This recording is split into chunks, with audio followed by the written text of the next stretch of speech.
Check us out to hear the latest on life in the volunteer state. Yvanka and her guests discuss everything from life, love, and business with a Tennessee flair. It's a Tennessee thing! Always relatable, always relevant, and always a good time. This is Talking Tennessee, and now your host, Yvanka.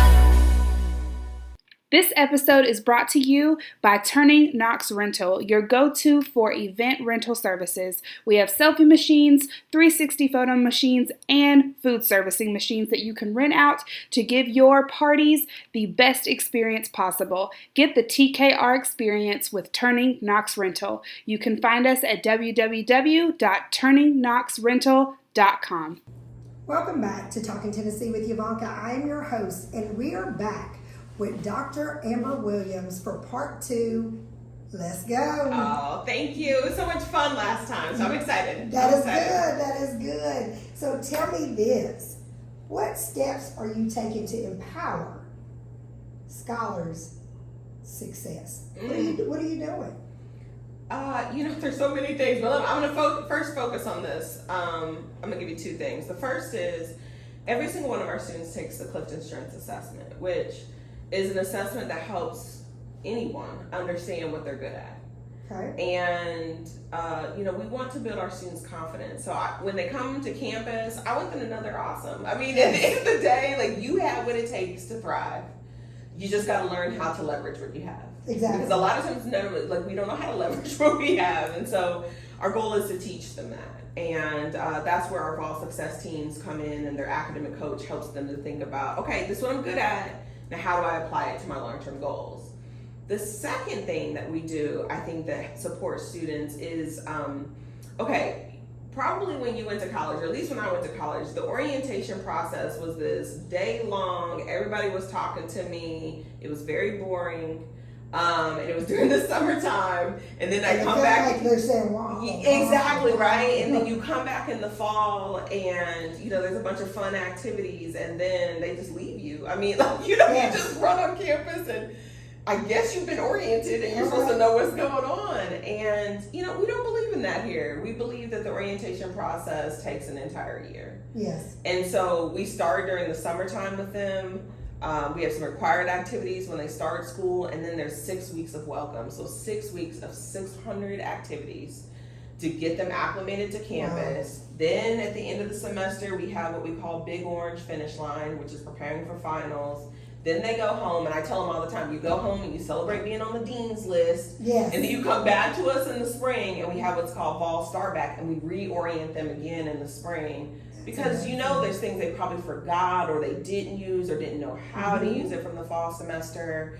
And then we do 6 weeks of welcome again. I mean, that's amazing. Right? That's amazing. Right? I mean, because we did not get that. No, we didn't either. It was sit down, it's on the speaker, and then you're sitting there the whole time like, can this be over already? Exactly. I mean, Right? And so what we think is that students need to hear things multiple times. Well, not even just students, people need to hear things multiple times before they actually hear it.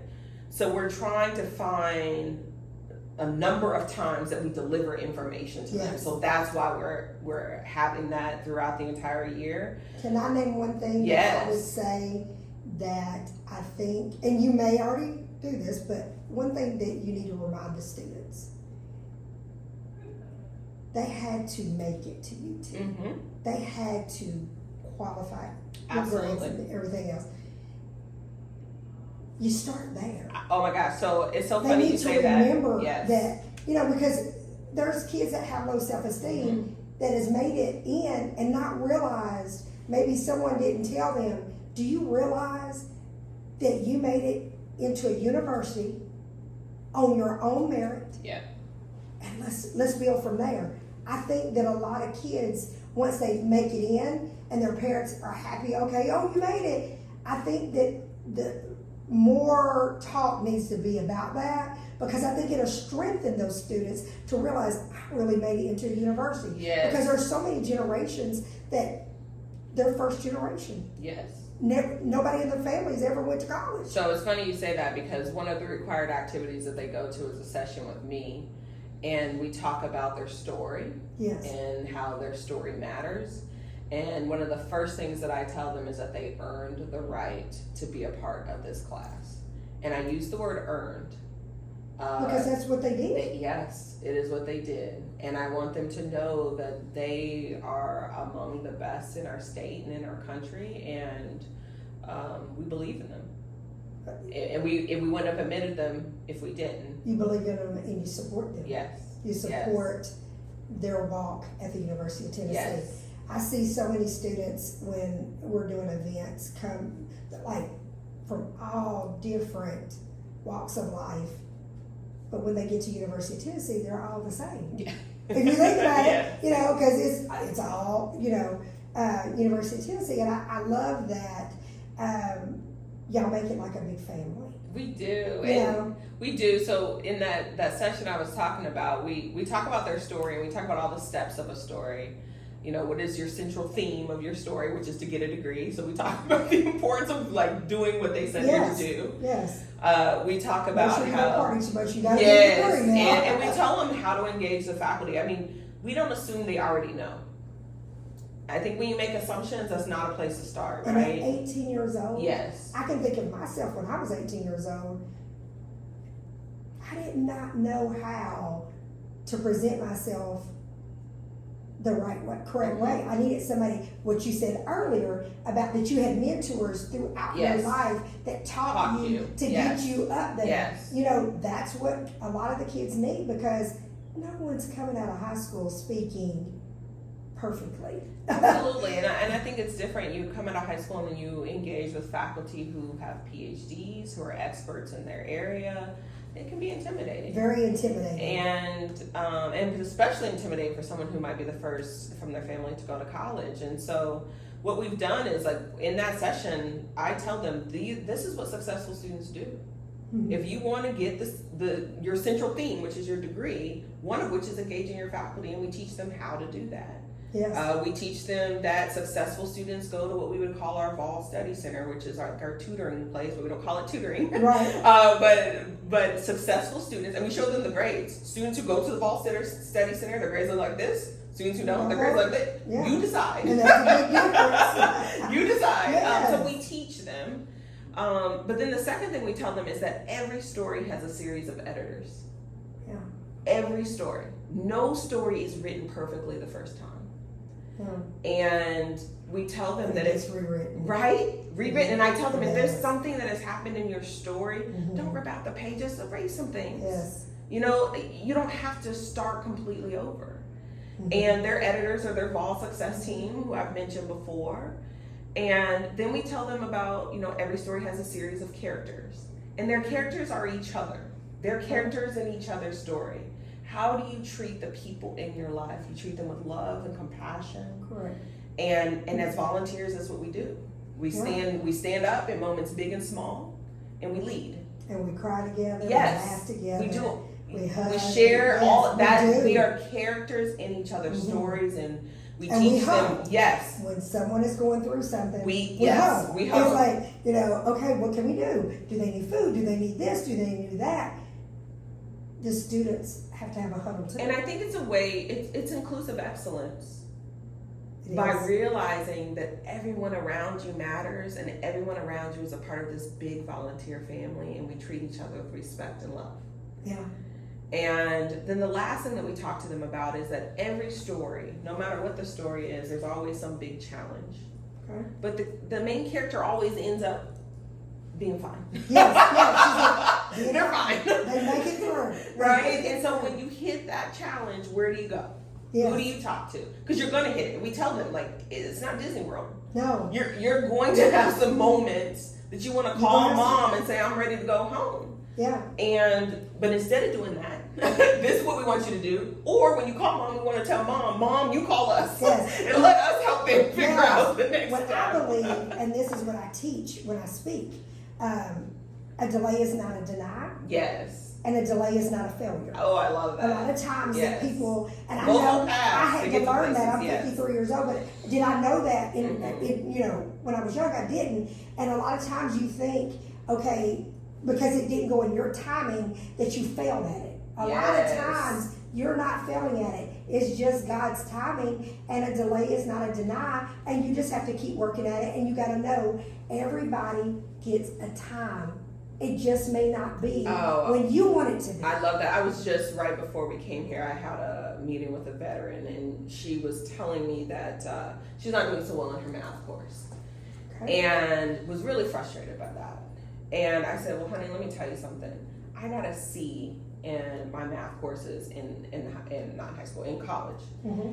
And I earned every C. Like, I earned it. I worked hard. Yes. That was not my strength. Now, if you go to my other courses, yes.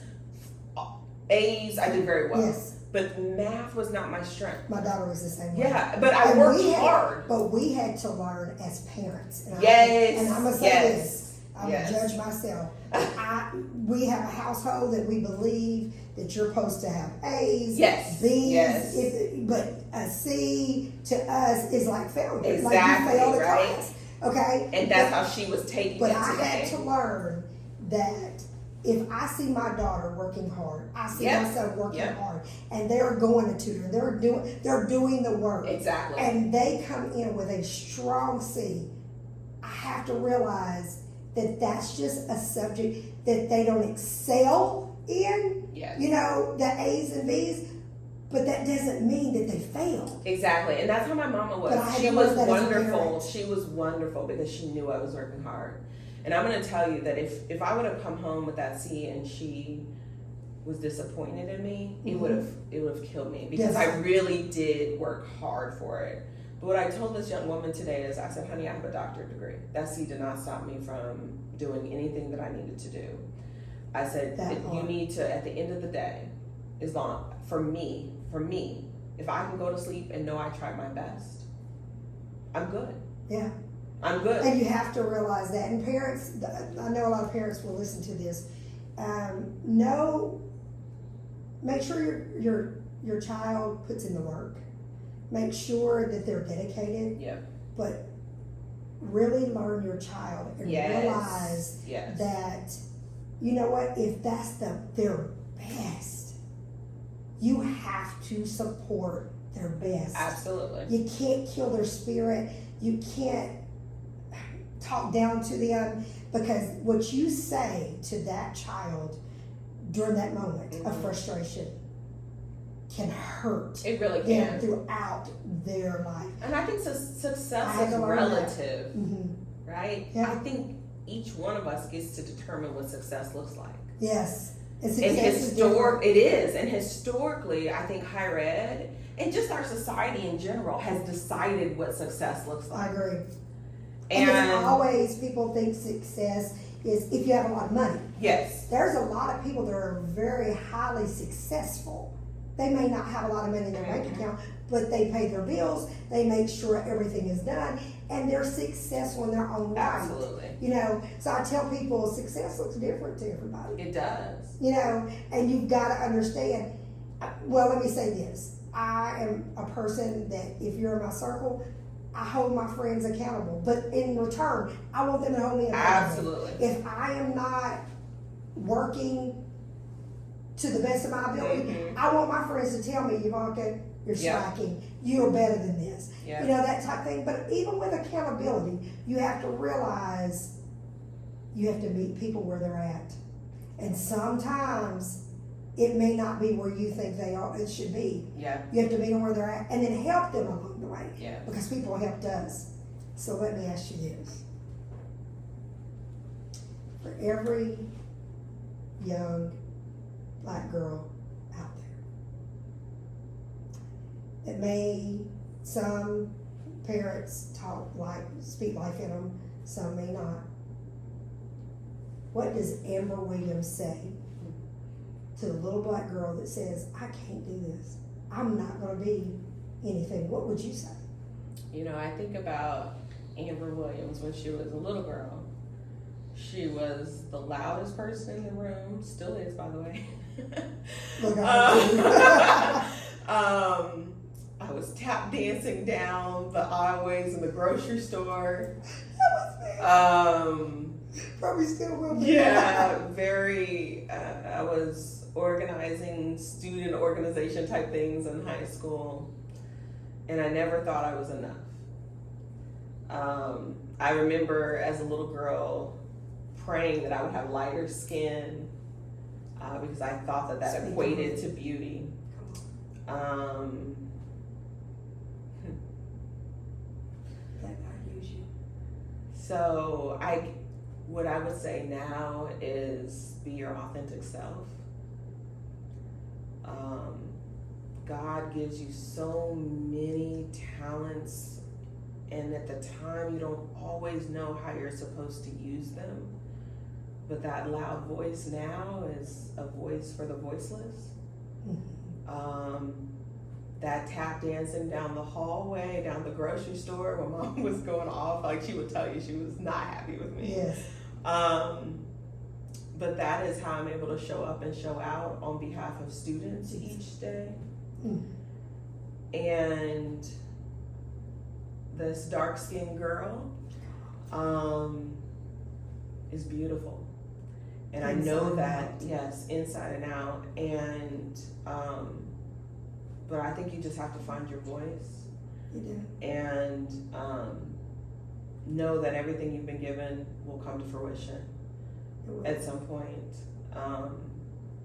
And God didn't make everybody to be quiet. God didn't make everybody to be loud. Yes. God didn't make everybody to be you. He made us one of a kind, and I think I can relate to you because I was the loudest one. I'm coming from Harriman, Tennessee, and I was the talking one, and I was the one that, hey, let's do this, and I was the rah-rah. I never realized, and at a young age, there was a lot of people that made me feel like that was going to hurt me. You talk too much. Yes. You're too loud. Yes. You're too loud. But look how God changed it. Yes. Look how God showed with this podcast. Absolutely. If I wouldn't have had that voice and I would have allowed people to, tear that down, I imagine me and you would have never done Never this. connected. And I, now with my daughter, Avery, she's 8, and she is definitely a leader. Yeah. And so she's got a loud voice, she's chatting away, she's mingling, she's doing all the things. And I empower her so much. And I, whatever I can do to help that little lady meet whatever goals she has, I'm not going to stifle that energy. No. I just want to help build it. Yeah, and you have to understand nurture that it. everybody, and I do think the past generations did great jobs where they were at. Absolutely. But I think the biggest thing is that we're trying in this generation to let people be who they are. Yes. And that's good enough. And accept people at who they are. Yes. So we're going to end this podcast like this. What's next for you? Oh, I have no idea. What's next? I don't know. It could be in family. It could be in work. What's next? What can we get excited about? Well, let me just say this. I always feel like my steps are written for me, and I just follow a path that I have, especially from a personal perspective. From the university perspective, what's next is we are going to be really working with the state to increase the workforce and sending them amazing, talented young people that are ready to give back and be wonderful members of this community. But that's the next step for us as a university. And let me just say this. I've been interviewed by lots of different people. The positive energy that you have, it is actually why I was attracted to both of you at that event. But positive energy is what we need in life every single day. And that energy is what makes people feel welcome. So when we're talking about creating an environment where people matter, you are a very important part of that. Thank you. And thank you for giving voice. Yes. And thank you for inviting me on this. It's been such a pleasure to get to know you, and I can't wait to see what all you have in store. Thank you. You're asking me what I have in store, Yes. but I know there's so many steps left for you. So thank you. Kudos and congratulations, and thank you for this. Most definitely. and we're going to do more Yeah. together. Tune in every Friday to Talking Tennessee. Bye, guys. Thanks for listening to Talkin' Tennessee with Yavanka. Watch out for our weekly episodes from the First Family of Real Estate and check us out on the web, www.yavankasalesrealestate.com. See our videos on Yavanka's YouTube channel or find us on Facebook under Yavanka Landis and Twitter @Yavanka Landis. And don't forget to tell a friend about us. Until next time, Yavanka signing off.